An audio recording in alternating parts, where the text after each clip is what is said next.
Book 5.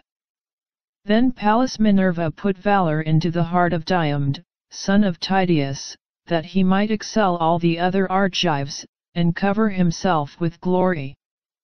She made a stream of fire flare from his shield and helmet like the star that shines most brilliantly in summer after its bath in the waters of Oceanus. Even such a fire did she kindle upon his head and shoulders as she bade him speed into the thickest hurly-burly of the fight. Now there was a certain rich and honorable man among the Trojans, priest of Vulcan, and his name was Dares. He had 2 sons, Phaeacus and Aethious, both of them skilled in all the arts of war. These 2 came forward from the main body of Trojans, and set upon Diomed, he being on foot, while they fought from their chariot. When they were close up to one another, Phaeacus took aim first, but his spear went over Diomed's left shoulder without hitting him. Diomed then threw, and his spear sped not in vain, for it hit Phaeacus on the breast near the nipple, and he fell from his chariot. Aethious did not dare to bestride his brother's body, but sprang from the chariot and took to flight, or he would have shared his brother's fate, whereon Vulcan saved him by wrapping him in a cloud of darkness, that his old father might not be utterly overwhelmed with grief. But the son of Tydeus drove off with the horses, and bade his followers take them to the ships. The Trojans were scared when they saw the 2 sons of Dares, one of them in fright and the other lying dead by his chariot. Minerva, therefore, took Mars by the hand and said, Mars, Mars, bane of men, blood-stained stormer of cities, may we not now leave the Trojans and Achaeans to fight it out, and see to which of the 2 Jove will vouchsafe the victory? Let us go away, and thus avoid his anger. So saying, she drew Mars out of the battle, and set him down upon the steep banks of the Scamander. Upon this the Danaans drove the Trojans back, and each one of their chieftains killed his man. First King Agamemnon flung mighty Odius, captain of the Halizoni, from his chariot. The spear of Agamemnon caught him on the broad of his back. Just as he was turning in flight, it struck him between the shoulders and went right through his chest, and his armor rang rattling round him as he fell heavily to the ground. Then Idomeneus killed Phaeaces, son of Boreas the Maeonian, who had come from Varne. Mighty Idomeneus speared him on the right shoulder as he was mounting his chariot, and the darkness of death enshrouded him as he fell heavily from the car. The squires of Idomeneus spoiled him of his armor, while Menelaus, son of Atreus, killed Scamandrius the son of Stropaeus, a mighty huntsman and keen lover of the chase. Diana herself had taught him how to kill every kind of wild creature that is bred in mountain forests, but neither she nor his famed skill in archery could now save him, for the spear of Menelaus struck him in the back as he was flying. It struck him between the shoulders and went right through his chest, so that he fell headlong and his armor rang rattling round him.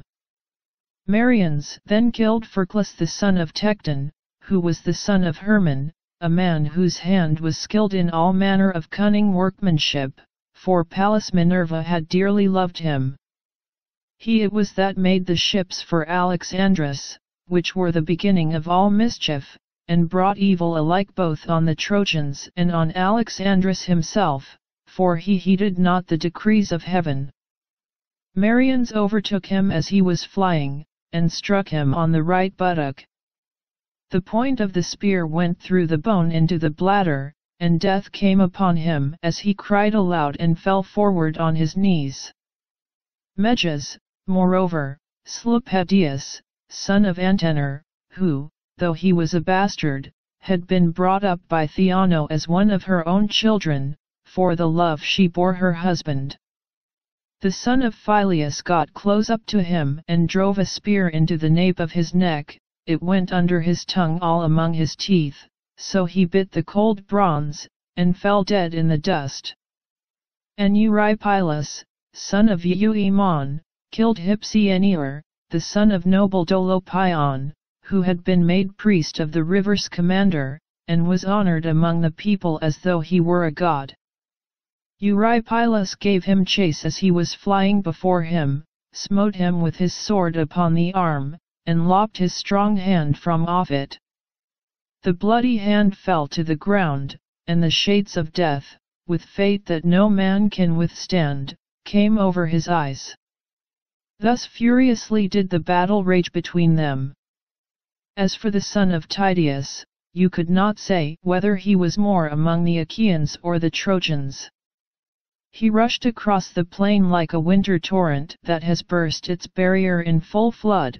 No dikes, no walls of fruitful vineyards can embank it when it is swollen with rain from heaven, but in a moment it comes tearing onward, and lays many a field waste that many a strong man's hand has reclaimed. Even so were the dense phalanxes of the Trojans driven in rout by the son of Tydeus, and many though they were, they dared not abide his onslaught. Now when the son of Lycon saw him scouring the plain and driving the Trojans pell-mell before him, he aimed an arrow and hit the front part of his cuirass near the shoulder. The arrow went right through the metal and pierced the flesh, so that the cuirass was covered with blood. On this the son of Lycon shouted in triumph, "Knights Trojans, come on, the bravest of the Achaeans is wounded, and he will not hold out much longer. If King Apollo was indeed with me when I sped from Lycia hither." Thus did he vaunt, but his arrow had not killed Diomed, who withdrew and made for the chariot and horses of Sthenelus, the son of Capaneus. "Dear son of Capaneus," said he, "come down from your chariot, and draw the arrow out of my shoulder." Sthenelus sprang from his chariot, and drew the arrow from the wound, whereon the blood came spouting out through the hole that had been made in his shirt. Then Diomed prayed, saying, "Hear me, daughter of aegis-bearing Jove, unweariable, if ever you loved my father well and stood by him in the thick of a fight, do the like now by me, grant me to come within a spear's throw of that man and kill him.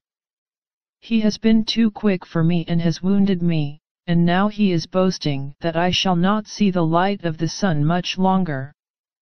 Thus he prayed, and Pallas Minerva heard him. She made his limbs supple and quickened his hands and his feet. Then she went up close to him and said, "Fear not, Diomed, to do battle with the Trojans, for I have set in your heart the spirit of your knightly father Tydeus. Moreover, I have withdrawn the veil from your eyes, that you know gods and men apart. If, then, any other god comes here and offers you battle, do not fight him, but should Jove's daughter Venus come, strike her with your spear and wound her." When she had said this, Minerva went away, and the son of Tydeus again took his place among the foremost fighters, 3 times more fierce even than he had been before.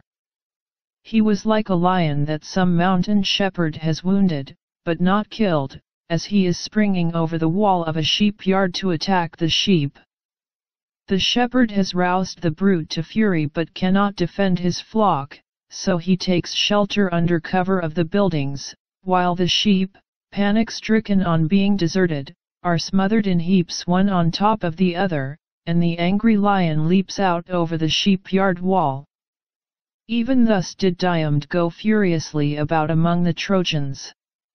He killed Astynous, an high-iron shepherd of his people, the one with a thrust of his spear, which struck him above the nipple, the other with a sword cut on the collarbone, that severed his shoulder from his neck and back. He let both of them lie, and went in pursuit of Abas and Polyidus, sons of the old reader of dreams Eurydamas. They never came back for him to read them any more dreams, for mighty Diomed made an end of them. He then gave chase to Xanthus and Thuon, the 2 sons of Phaenops, both of them very dear to him, for he was now worn out with age, and begot no more sons to inherit his possessions. But Diomed took both their lives and left their father sorrowing bitterly, for he never more saw them come home from battle alive, and his kinsmen divided his wealth among themselves. Then he came upon 2 sons of Priam, Aeschymen, and Chromius, as they were both in one chariot. He sprang upon them as a lion fastens on the neck of some cow or heifer when the herd is feeding in a coppice. For all their vain struggles he flung them both from their chariot and stripped the armor from their bodies. Then he gave their horses to his comrades to take them back to the ships. When Aeneas saw him thus making havoc among the ranks, he went through the fight amid the rain of spears to see if he could find Pandarus. When he had found the brave son of Lycon he said, "Pandarus, where is now your bow, your winged arrows, and your renown as an archer, in respect of which no man here can rival you nor is there any in Lycia that can beat you? Lift then your hands to Jove and send an arrow at this fellow who is going so masterfully about, and has done such deadly work among the Trojans. He has killed many a brave man unless indeed he is some god who is angry with the Trojans about their sacrifices, and has set his hand against them in his displeasure." And the son of Lycon answered, "Aeneas, I take him for none other than the son of Tydeus. I know him by his shield, the visor of his helmet, and by his horses.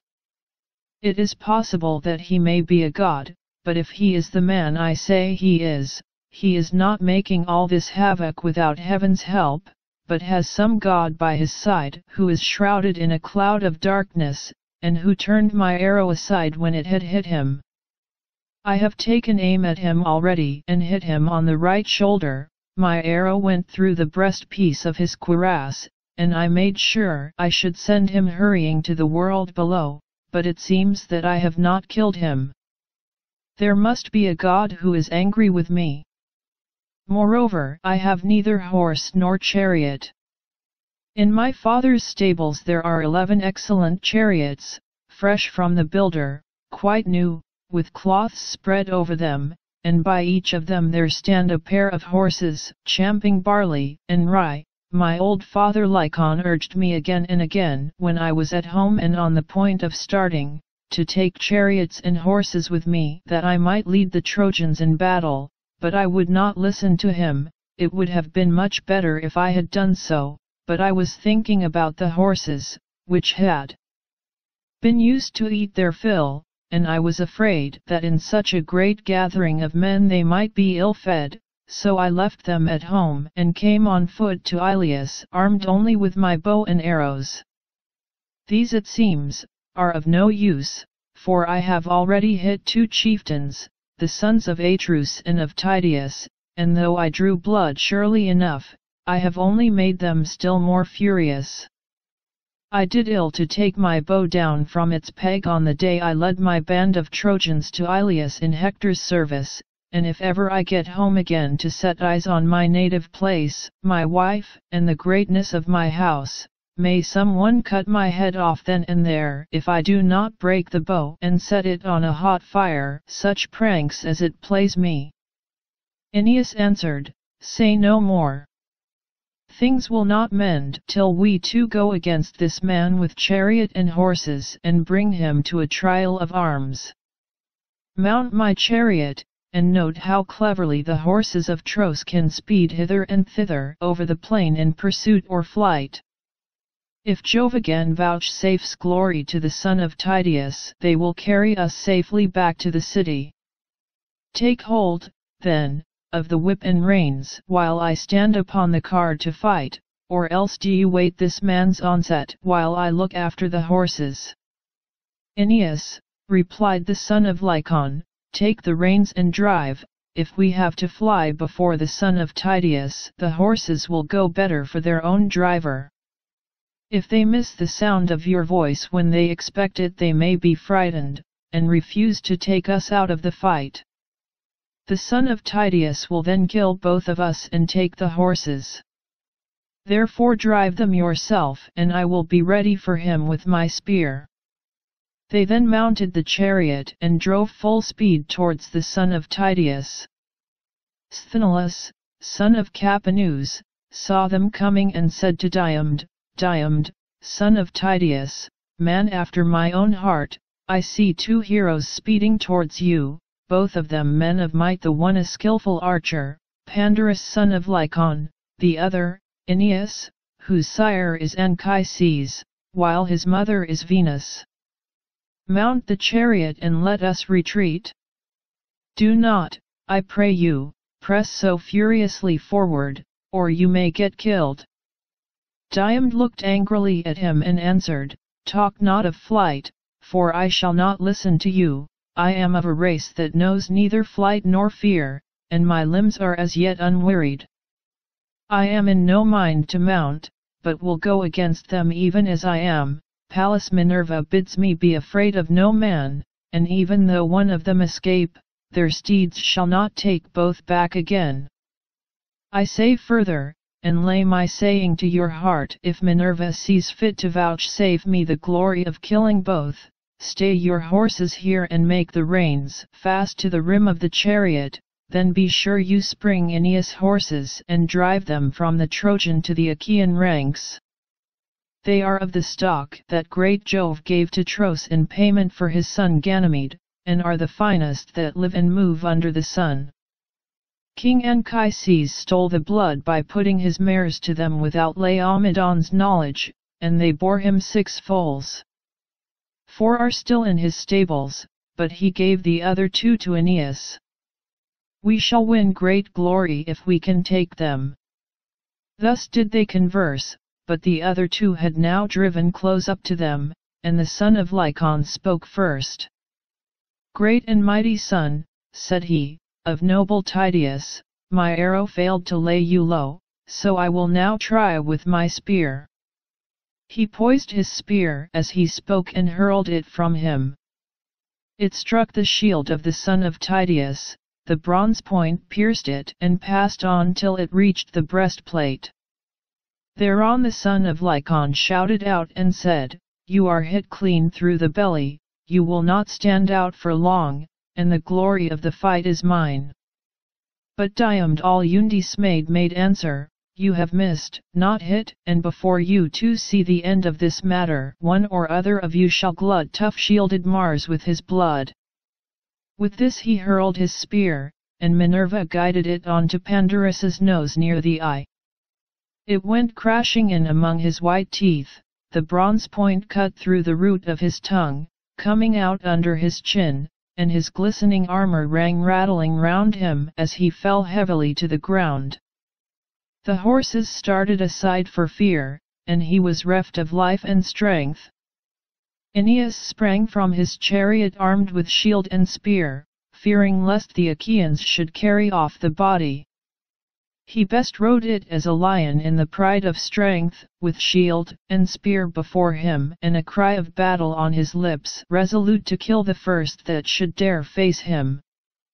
But the son of Tydeus caught up a mighty stone, so huge and great that as men now are it would take 2 to lift it, nevertheless he bore it aloft with ease unaided, and with this he struck Aeneas on the groin where the hip turns in the joint that is called the cup bone.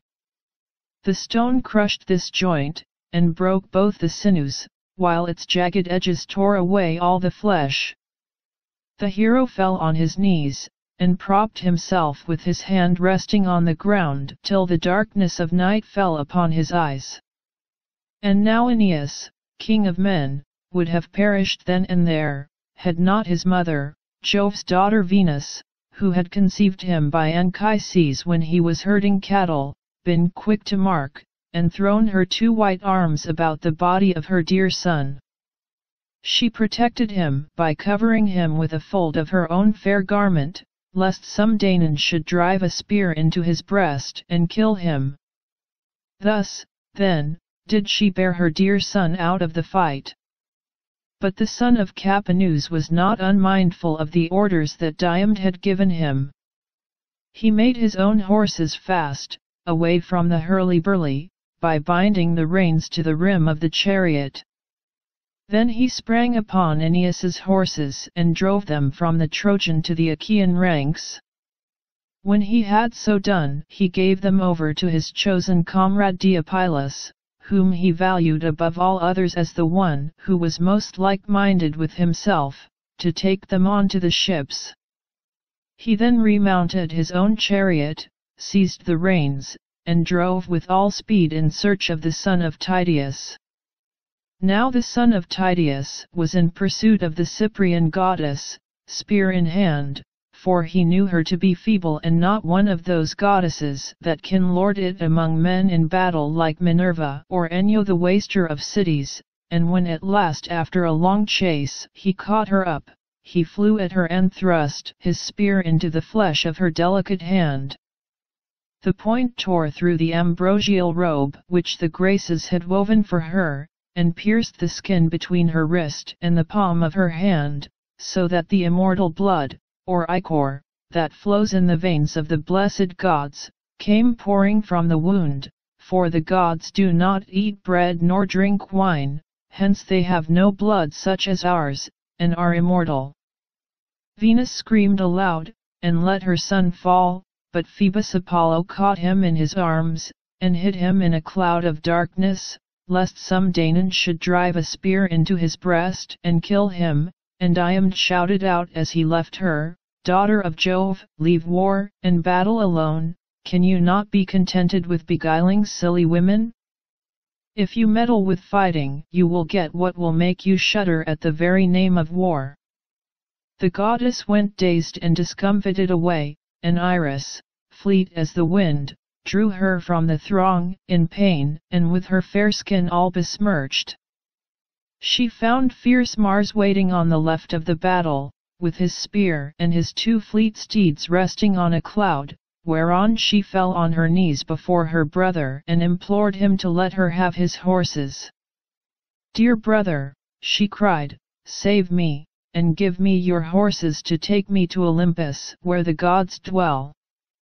I am badly wounded by a mortal, the son of Tydeus, who would now fight even with Father Jove." Thus she spoke, and Mars gave her his gold-bedizened steeds.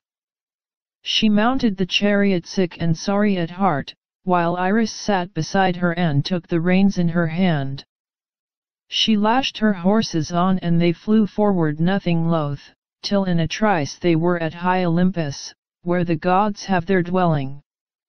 There she stayed them, unloosed them from the chariot, and gave them their ambrosial forage, but Venus flung herself onto the lap of her mother Dione, who threw her arms about her and caressed her, saying, "Which of the heavenly beings has been treating you in this way, as though you had been doing something wrong in the face of day?"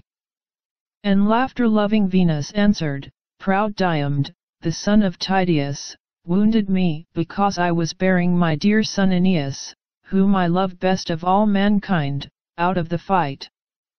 The war is no longer one between Trojans and Achaeans, for the Danaans have now taken to fighting with the immortals." "Bear it, my child," replied Dione, "and make the best of it. We dwellers in Olympus have to put up with much at the hands of men, and we lay much suffering on one another. Mars had to suffer when Otus and Ephialtes, children of Aloeus, bound him in cruel bonds, so that he lay 13 months imprisoned in a vessel of bronze. Mars would have then perished had not fair Eryboe, stepmother to the sons of Aloeus, told Mercury, who stole him away when he was already well nigh worn out by the severity of his bondage. Juno, again, suffered when the mighty son of Amphitryon wounded her on the right breast with a 3-barbed arrow, and nothing could assuage her pain. So, also, did huge Hades, when this same man, the son of Aegis-bearing Jove, hit him with an arrow even at the gates of hell, and hurt him badly. Thereon Hades went to the house of Jove on great Olympus, angry and full of pain, and the arrow in his brawny shoulder caused him great anguish till Paion healed him by spreading soothing herbs on the wound, for Hades was not of mortal mold.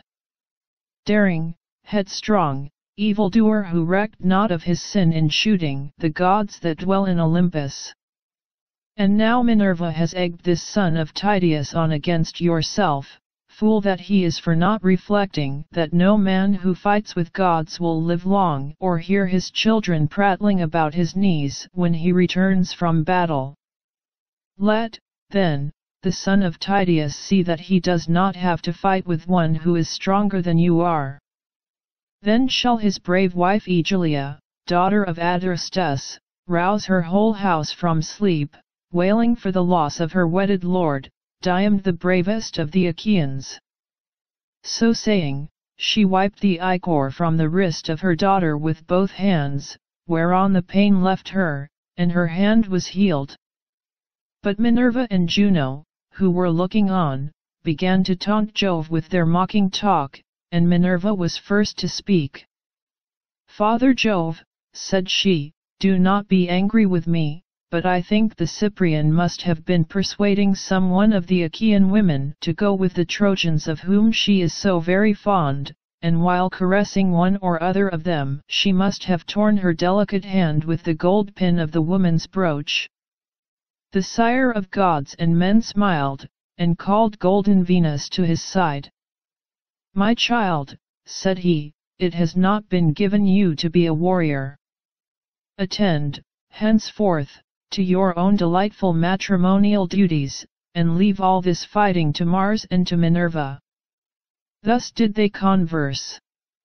But Diomed sprang upon Aeneas, though he knew him to be in the very arms of Apollo. Not one whit did he fear the mighty god, so set was he on killing Aeneas and stripping him of his armor. Thrice did he spring forward with might and main to slay him, and thrice did Apollo beat back his gleaming shield. When he was coming on for the fourth time, as though he were a god, Apollo shouted to him with an awful voice and said, "Take heed, son of Tydeus, and draw off, think not to match yourself against gods, for men that walk the earth cannot hold their own with the immortals." The son of Tydeus then gave way for a little space, to avoid the anger of the god, while Apollo took Aeneas out of the crowd and set him in sacred Pergamus, where his temple stood. There, within the mighty sanctuary, Latona and Diana healed him and made him glorious to behold, while Apollo of the silver bow fashioned a wraith in the likeness of Aeneas, and armed as he was. Round this the Trojans and Achaeans hacked at the bucklers about one another's breasts, hewing each other's round shields and light hide-covered targets. Then Phoebus Apollo said to Mars, "Mars, Mars, bane of men, blood-stained stormer of cities, can you not go to this man, the son of Tydeus, who would now fight even with Father Jove, and draw him out of the battle?" He first went up to the Cyprian and wounded her in the hand near her wrist, and afterwards sprang upon me too, as though he were a god. He then took his seat on the top of Pergamus, while murderous Mars went about among the ranks of the Trojans, cheering them on, in the likeness of fleet Acamas, chief of the Thracians. "Sons of Priam," said he, "how long will you let your people be thus slaughtered by the Achaeans? Would you wait till they are at the walls of Troy? Aeneas the son of Anchises has fallen, he whom we held in as high honor as Hector himself. Help me, then, to rescue our brave comrade from the stress of the fight." With these words he put heart and soul into them all. Then Sarpedon rebuked Hector very sternly. "Hector," said he, "where is your prowess now? You used to say that though you had neither people nor allies you could hold the town alone with your brothers and brothers-in-law. I see not one of them here, they cower as hounds before a lion. It is we, your allies, who bear the brunt of the battle. I have come from afar, even from Lycia and the banks of the river Xanthus, where I have left my wife, my infant son, and much wealth to tempt whoever is needy. Nevertheless, I head my Lycian soldiers and stand my ground against any who would fight me, though I have nothing here for the Achaeans to plunder, while you look on, without even bidding your men stand firm in defense of their wives. See that you fall not into the hands of your foes as men caught in the meshes of a net, and they sack your fair city forthwith. Keep this before your mind night and day, and beseech the captains of your allies to hold on without flinching, and thus put away their reproaches from you." So spoke Sarpedon, and Hector smarted under his words. He sprang from his chariot clad in his suit of armor, and went about among the host brandishing his 2 spears, exhorting the men to fight and raising the terrible cry of battle. Then they rallied and again faced the Achaeans, but the Argives stood compact and firm, and were not driven back. As the breezes sport with the chaff upon some goodly threshing floor, when men are winnowing while yellow Ceres blows with the wind to sift the chaff from the grain, and the chaff heaps grow whiter and whiter, even so did the Achaeans whiten in the dust which the horses' hoofs raised to the firmament of heaven, as their drivers turned them back to battle, and they bore down with might upon the foe. Fierce Mars, to help the Trojans, covered them in a veil of darkness, and went about everywhere among them, inasmuch as Phoebus Apollo had told him that when he saw Pallas Minerva leave the fray he was to put courage into the hearts of the Trojans, for it was she who was helping the Danaans. Then Apollo sent Aeneas forth from his rich sanctuary, and filled his heart with valor, whereon he took his place among his comrades, who were overjoyed at seeing him alive, sound, and of a good courage, but they could not ask him how it had all happened, for they were too busy with the turmoil raised by Mars and by Strife, who raged insatiably in their midst. The 2 Ajaxes, Ulysses and Diomed, cheered the Danaans on, fearless of the fury and onset of the Trojans. They stood as still as clouds which the son of Saturn has spread upon the mountain tops when there is no air, and fierce Boreas sleeps with the other boisterous winds whose shrill blasts scatter the clouds in all directions. Even so did the Danaans stand firm and unflinching against the Trojans. The son of Atreus went about among them and exhorted them.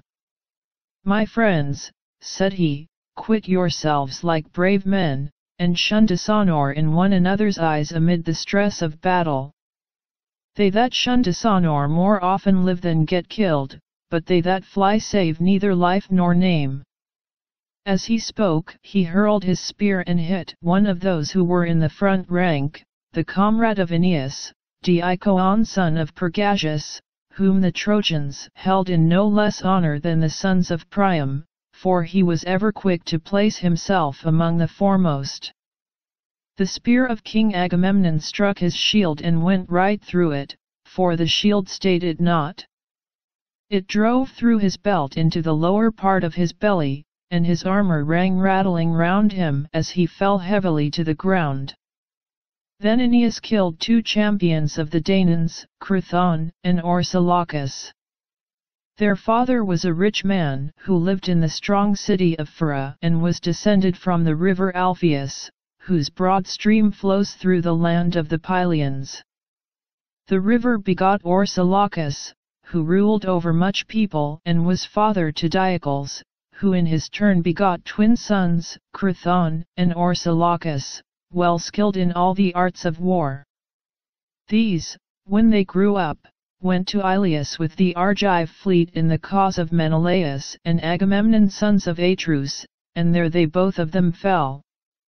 As 2 lions whom their dam has reared in the depths of some mountain forest to plunder homesteads and carry off sheep and cattle till they get killed by the hand of man, so were these 2 vanquished by Aeneas, and fell like high pine trees to the ground.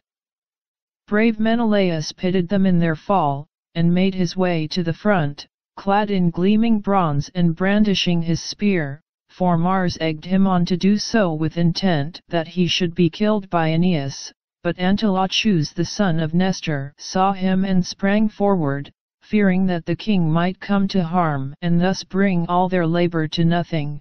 When, therefore, Aeneas and Menelaus were setting their hands and spears against one another eager to do battle, Antilochus placed himself by the side of Menelaus. Aeneas, bold though he was, drew back on seeing the two heroes side by side in front of him, so they drew the bodies of Crithon and Orsilochus to the ranks of the Achaeans and committed the two poor fellows into the hands of their comrades. They then turned back and fought in the front ranks. They killed Pylaemenes, peer of Mars, leader of the Paphlagonian warriors. Menelaus struck him on the collarbone as he was standing on his chariot, while Antilochus hit his charioteer and squire Midon, the son of Atimneus, who was turning his horses in flight. He hit him with a stone upon the elbow, and the reins, enriched with white ivory, fell from his hands into the dust. Antilochus rushed towards him and struck him on the temples with his sword, whereon he fell head first from the chariot to the ground. There he stood for a while with his head and shoulders buried deep in the dust, for he had fallen on sandy soil till his horses kicked him and laid him flat on the ground, as Antilochus lashed them and drove them off to the host of the Achaeans. But Hector marked them from across the ranks, and with a loud cry rushed towards them, followed by the strong battalions of the Trojans. Mars and dread Enyo led them on, she fraught with ruthless turmoil of battle, while Mars wielded a monstrous spear, and went about, now in front of Hector and now behind him. Diomed shook with passion as he saw them.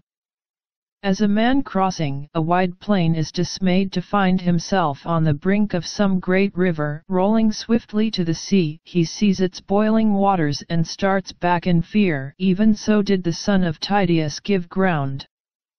Then he said to his men, "My friends, how can we wonder that Hector wields the spear so well? Some god is ever by his side to protect him, and now Mars is with him in the likeness of mortal man. Keep your faces therefore towards the Trojans, but give ground backwards, for we dare not fight with gods." As he spoke, the Trojans drew close up, and Hector killed 2 men, both in one chariot, Mnestheus and Anchialus, heroes well versed in war. Ajax son of Telamon pitied them in their fall. He came close up and hurled his spear, hitting Amphius the son of Salagus, a man of great wealth who lived in Pessis and owned much corn-growing land, but his lot had led him to come to the aid of Priam and his sons. Ajax struck him in the belt, the spear pierced the lower part of his belly, and he fell heavily to the ground. Then Ajax ran towards him to strip him of his armor, but the Trojans rained spears upon him, many of which fell upon his shield. He planted his heel upon the body and drew out his spear, but the darts pressed so heavily upon him that he could not strip the goodly armor from his shoulders. The Trojan chieftains, moreover, many and valiant, came about him with their spears, so that he dared not stay. Great, brave, and valiant though he was, they drove him from them and he was beaten back. Thus, then, did the battle rage between them. Presently the strong hand of fate impelled Tlepolemus, the son of Hercules, a man both brave and of great stature, to fight Sarpedon, so the two, son and grandson of great Jove, drew near to one another, and Tlepolemus spoke first. "Sarpedon," said he, "counselor of the Lycians, why should you come skulking here, you who are a man of peace? They lie who call you son of Aegis-bearing Jove, for you are little like those who were of old his children. Far other was Hercules, my own brave and lion-hearted father, who came here for the horses of Laomedon, and though he had 6 ships only, and few men to follow him, sacked the city of Iliad and made a wilderness of her highways. You are a coward, and your people are falling from you. For all your strength, and all your coming from Lycia, you will be no help to the Trojans but will pass the gates of Hades vanquished by my hand." And Sarpedon, captain of the Lycians, answered, Tlepolemus, your father overthrew Ilias by reason of Laomedon's folly in refusing payment to one who had served him well. He would not give your father the horses which he had come so far to fetch. As for yourself, you shall meet death by my spear.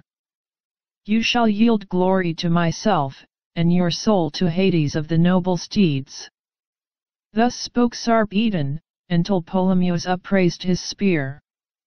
They threw it the same moment, and Sarpedon struck his foe in the middle of his throat. The spear went right through, and the darkness of death fell upon his eyes. Tlepolemus's spear struck Sarpedon on the left thigh with such force that it tore through the flesh and grazed the bone, but his father as yet warded off destruction from him. His comrades bore Sarpedon out of the fight, in great pain by the weight of the spear that was dragging from his wound. They were in such haste and stress as they bore him that no one thought of drawing the spear from his thigh so as to let him walk uprightly. Meanwhile the Achaeans carried off the body of Tlepolemus, whereon Ulysses was moved to pity, and panted for the fray as he beheld them. He doubted whether to pursue the son of Jove, or to make slaughter of the Lycian rank and file. It was not decreed, however, that he should slay the son of Jove. Minerva, therefore, turned him against the main body of the Lycians. He killed Coranus, Alastor, Chromius, Alcandrus, Halius, Noemon, and Prytanes, and would have slain yet more, had not great Hector marked him, and sped to the front of the fight clad in his suit of mail, filling the Danaans with terror. Sarpedon was glad when he saw him coming, and besought him, saying, Son of Priam, let me not be here to fall into the hands of the Danaans. Help me, and since I may not return home to gladden the hearts of my wife and of my infant son, let me die within the walls of your city. Hector made him no answer, but rushed onward to fall at once upon the Achaeans and kill many among them. His comrades then bore Sarpedon away and laid him beneath Jove's spreading oak tree. Pelagon, his friend and comrade, drew the spear out of his thigh, but Sarpedon fainted and a mist came over his eyes. Presently he came to himself again, for the breath of the north wind as it played upon him gave him new life, and brought him out of the deep swoon into which he had fallen. Meanwhile the Argives were neither driven towards their ships by Mars and Hector, nor yet did they attack them. When they knew that Mars was with the Trojans they retreated, but kept their faces still turned towards the foe. Who, then, was first and who last to be slain by Mars and Hector? They were valiant Tithras, and Orestes the renowned charioteer, Trichus the Aetolian warrior, Enemos, Helenus the son of Enops, and Oresbeus of the gleaming girdle, who was possessed of great wealth, and dwelt by the Saphisian lake with the other Boeotians who lived near him, owners of a fertile country. Now when the goddess Juno saw the Argives thus falling, she said to Minerva, Alas, daughter of Aegis-bearing Jove, unweariable, the promise we made Menelaus that he should not return till he had sacked the city of Ilias will be of no effect if we let Mars rage thus furiously.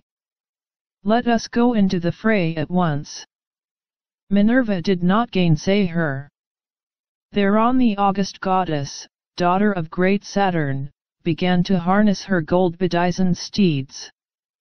Hebe with all speed fitted on the 8-spoked wheels of bronze that were on either side of the iron axle tree. The felloes of the wheels were of gold, imperishable, and over these there was a tire of bronze, wondrous to behold. The naves of the wheels were silver, turning round the axle upon either side. The car itself was made with plated bands of gold and silver, and it had a double top rail running all round it. From the body of the car there went a pole of silver, onto the end of which she bound the golden yoke, with the bands of gold that were to go under the necks of the horses. Then Juno put her steeds under the yoke, eager for battle and the war cry. Meanwhile Minerva flung her richly embroidered vesture, made with her own hands, onto her father's threshold, and donned the shirt of Jove, arming herself for battle.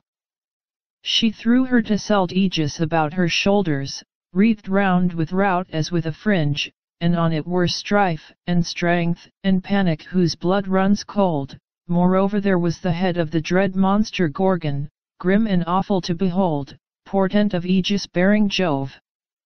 On her head she set her helmet of gold, with 4 plumes, and coming to a peak both in front and behind decked with the emblems of 100 cities, then she stepped into her flaming chariot and grasped the spear, so stout and sturdy and strong, with which she quells the ranks of heroes who have displeased her. Juno lashed the horses on, and the gates of heaven bellowed as they flew open of their own accord, gates over which the Hours preside, in whose hands are heaven and Olympus, either to open the dense cloud that hides them, or to close it. Through these the goddesses drove their obedient steeds, and found the son of Saturn sitting all alone on the topmost ridges of Olympus. There Juno stayed her horses, and spoke to Jove the son of Saturn, lord of all. "Father Jove," said she, "are you not angry with Mars for these high doings? How great and goodly a host of the Achaeans he has destroyed to my great grief, and without either right or reason, while the Cyprian and Apollo are enjoying it all at their ease and setting this unrighteous madman on to do further mischief.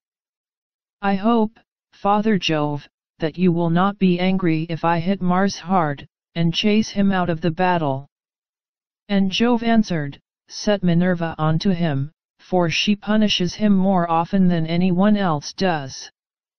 Juno did as he had said.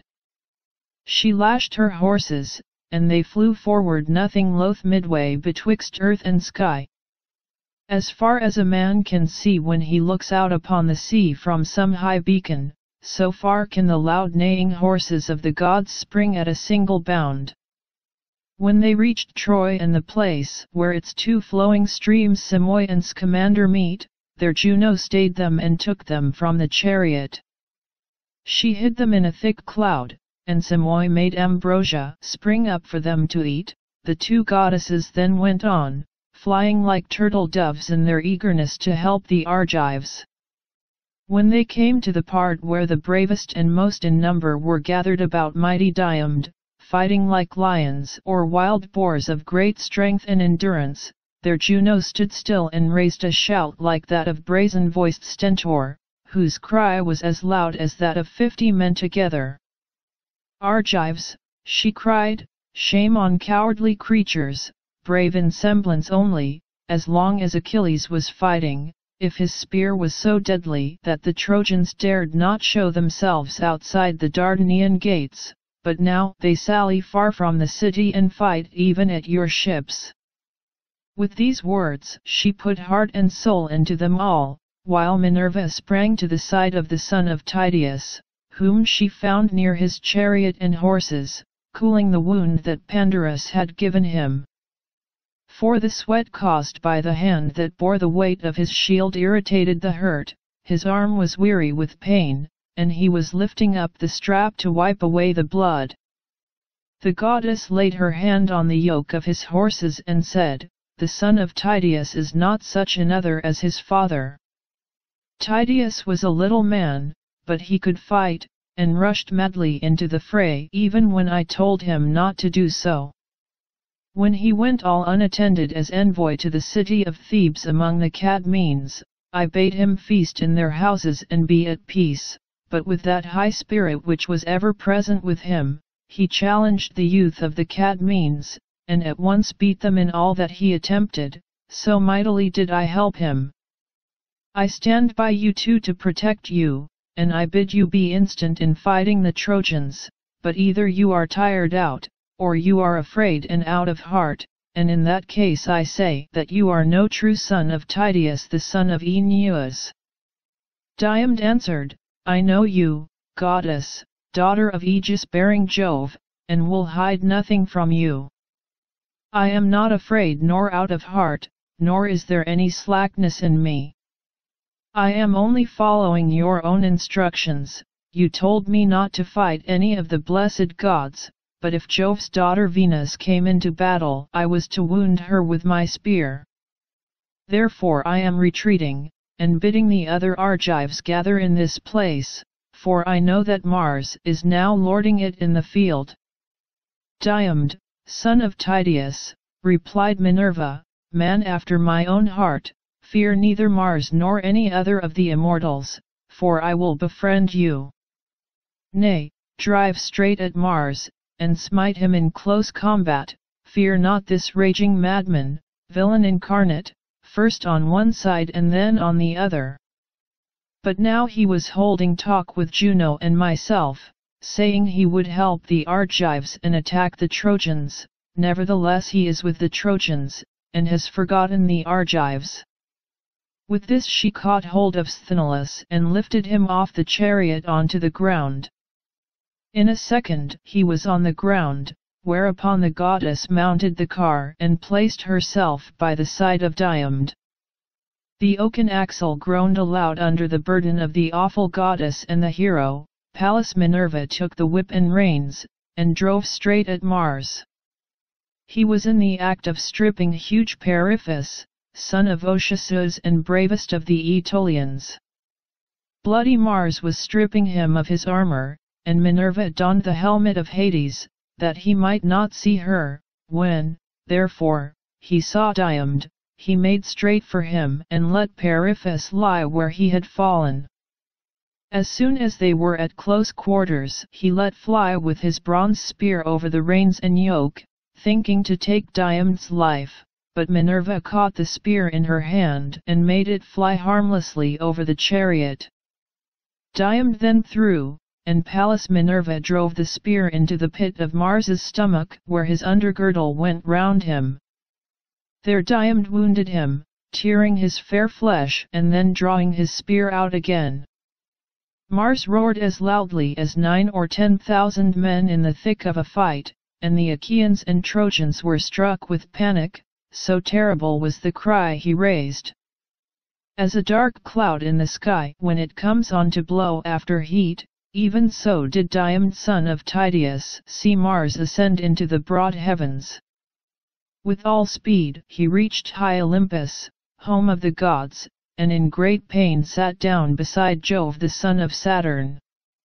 He showed Jove the immortal blood that was flowing from his wound, and spoke piteously, saying, Father Jove, are you not angered by such doings? We gods are continually suffering in the most cruel manner at one another's hands while helping mortals, and we all owe you a grudge for having begotten that mad termagant of a daughter, who is always committing outrage of some kind. We other gods must all do as you bid us, but her you neither scold nor punish, you encourage her because the pestilent creature is your daughter. See how she has been inciting proud Diomed to vent his rage on the immortal gods. First he went up to the Cyprian and wounded her in the hand near her wrist, and then he sprang upon me too as though he were a god. Had I not run for it, I must either have lain there for long enough in torments among the ghastly corpses, or have been eaten alive with spears till I had no more strength left in me. Jove looked angrily at him and said, Do not come whining here, sir, facing both ways. I hate you worst of all the gods in Olympus, for you are ever fighting and making mischief. You have the intolerable and stubborn spirit of your mother Juno, it is all I can do to manage her, and it is her doing that you are now in this plight. Still, I cannot let you remain longer in such great pain. You are my own offspring, and it was by me that your mother conceived you. If, however, you had been the son of any other god, you are so destructive that by this time you should have been lying lower than the Titans. He then bade Paeeon heal him, whereon Paeeon spread pain-killing herbs upon his wound and cured him, for he was not of mortal mold. As the juice of the fig tree curdles milk, and thickens it in a moment though it is liquid, Even so instantly did Paeeon cure fierce Mars.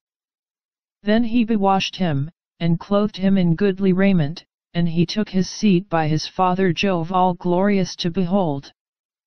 But Juno of Argos and Minerva of Alalcomene, now that they had put a stop to the murderous doings of Mars, went back again to the house of Jove.